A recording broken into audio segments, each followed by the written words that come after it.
ক্ষেত্রে, কিন্তু কাবা শরীফ সম্মানী না। আল্লাহর হাবিব সাল্লাল্লাহু আলাইহি ওয়াসাল্লামর মসজিদে নববী সম্মানী বলে না, কাবা শরীফ সম্মানী। কাবা শরীফ সম্মানী। এখন হক চাইন কাবা শরীফ সম্মানী না আল্লাহর হাবিব সাল্লাল্লাহু আলাইহি ওয়াসাল্লামর রোজা শরীফ সম্মানী বলে না। ও ওখানে গিয়ে ইখতিলাফ করেন যে আল্লাহর হাবিব সাল্লাল্লাহু আলাইহি ওয়াসাল্লামর জিসিম যে জমিনের মধ্যে লাগাইলাছে মসজিদে নববীর কিনারার মধ্যে, এই জিসিমটা কাবা শরীফ থাকি আরো সম্মানী। হো সুবহানাল্লাহ।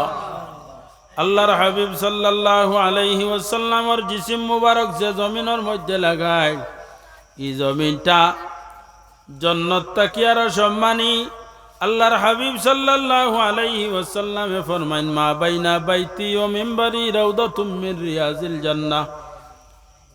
আমার ঘরে অর্থাৎ আয়েশা সিদ্দিকা রাদিয়াল্লাহু তাআলা আনহার হুজরায় আর মক্কা শরীফর এই দরমিয়ানোর যে জায়গা যেটা আছে, এই জায়গা এটা হইল কি রাউদাতুম মিন রিয়াজিল জান্নাহ।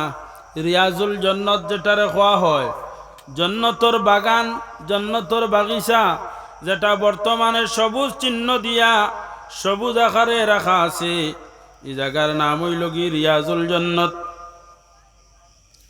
এই রিয়াজুল জান্নাত যেটা আল্লাহর হাবিব সাল্লাল্লাহু আলাইহি ওয়াসাল্লামর কবর শরীফ রিয়াজুল জান্নাতিনি খোসাইন। রিয়াজুল জান্নাত তো নাই। রাসূলুল্লাহ ফরমাইন, মা বাইনা বাইতি ও মিম্বরি, আমার ঘর আর মিম্বরর, মসজিদে নববীর মিম্বরর এর দরমিয়ানোর জায়গা দেখ নাই, ও জায়গা নাই বেহেশতর বাগিচা। আল্লাহর হাবিব সাল্লাল্লাহু আলাইহি ওয়াসাল্লামর ঘর তাকিয়া ঘরর, ও যেমন রাসূলুল্লাহর ঘর, আল্লাহর হাবিবর রোজা শরীফ অন্তাকিয়ার মসজিদে নববীর মিম্বর, ও দরমিয়ান জায়গা দেখ নাই নকনাই লগি বেহেশত।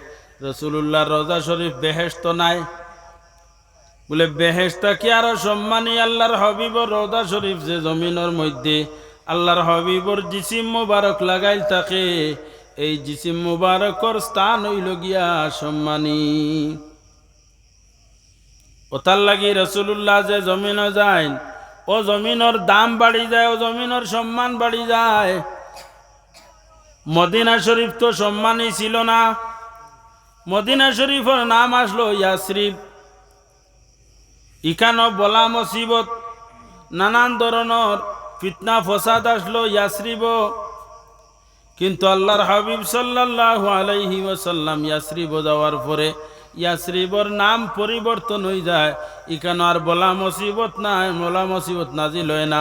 এখন এই জায়গার মধ্যে রহমত বর্ষিত হয়, আর ওখানোর মাধ্যমে সমস্ত পৃথিবীর মধ্যে রহমত ছড়িয়া পড়ে। সুবহানাল্লাহ। দুরূদ শরীফ পড়ো, সাল্লাল্লাহু আলা মুহাম্মাদ।